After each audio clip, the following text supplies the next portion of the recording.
Assalamualaikum, perkenalkan nama saya Ristialda dari Prodi Manajemen B semester 1 dengan NIM 21011314. Di sini saya akan menjelaskan poin penting tentang materi hakikat bahasa Indonesia, ejaan yang disempurnakan, kata, istilah, dan diksi, serta kalimat. Yang pertama, saya akan menjelaskan tentang materi hakikat bahasa Indonesia. Dari aspek sejarah perkembangannya, bahasa Indonesia dari awal hingga sekarang tidaklah dalam waktu singkat, melainkan dalam tahap waktu berabad-abad. Untuk lebih jelas disajikan kronologi abad perkembangan bahasa Indonesia. Yang pertama, bahasa Indonesia abad ke-7 sampai 9. Yang kedua, bahasa Indonesia abad ke-14 sampai 16. Yang ketiga, hingga bahasa Indonesia abad ke-21. Kedudukan dan fungsi bahasa Indonesia. Kedudukan bahasa Indonesia terdapat dalam Undang-Undang Dasar 1945 secara khusus dinyatakan bahwa bahasa negara ialah bahasa Indonesia. Fungsi bahasa Indonesia yang pertama, sebagai lambang kebanggaan nasional.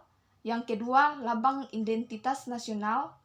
3, lambang pemersatu berbagai masyarakat berbeda latar belakang, sosial budaya, dan bahasanya. 4, alat pemersatu antar budaya dan antar daerah. Variasi bahasa. Berikut variasi bahasa lazim digunakan dalam penggunaan bahasa. Yang pertama, variasi bahasa lisan dan tulisan. Yang kedua, variasi bahasa resmi dan tidak resmi. Yang ketiga, variasi bahasa dialektal. Yang keempat, variasi bahasa kaum terpelajar. Kelima, variasi bahasa baku dan tidak baku. Selanjutnya materi yang kedua, ejaan yang disempurnakan. Ejaan yang pernah berlaku di Indonesia yang pertama, ejaan Van Opuhujen. Yang kedua, ejaan Soewandi. Yang ketiga, ejaan Melindo. Yang keempat, bahasa yang disempurnakan. Komponen-komponen ejaan. Pemakaian huruf meliputi penggunaan yang pertama, huruf abjad, huruf vokal, huruf konsonan, huruf diftong, gabungan huruf konsonan, huruf kapital, huruf miring, dan huruf tebal. Penulisan kata. Kata dasar ditulis sebagai satu kesatuan. Yang pertama, kata turunan, berupa imbuhan, awalan, sisipan, dan akhiran. Ditulis serangkai dengan bentuk dasarnya. Yang kedua, bentuk ulang. Ditulis dengan menggunakan tanda hubung di antara unsur-unsurnya.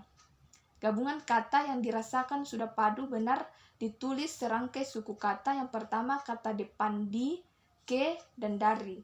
Pemakaian tanda baca, penulisan unsur serapan. Selanjutnya, materi yang ketiga, kata, istilah, dan diksi. Pengertian kata secara umum dirumuskan sebagai bentuk lingual yang memiliki urutan fonem yang tetap.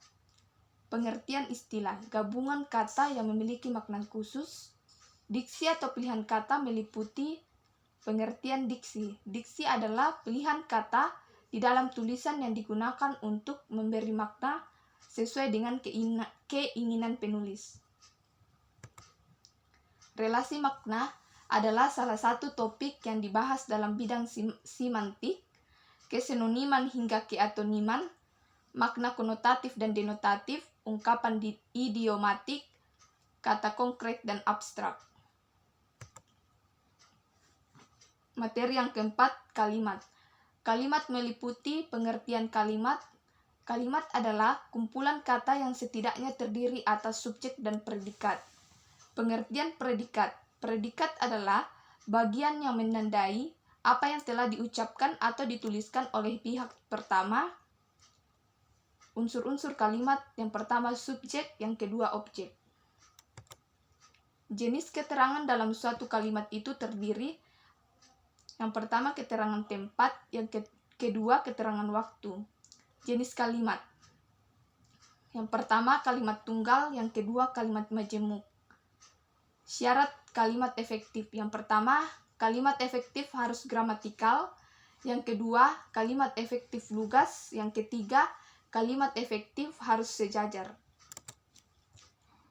Sekian yang dapat saya presentasikan. Kurang dan lebihnya mohon dimaafkan.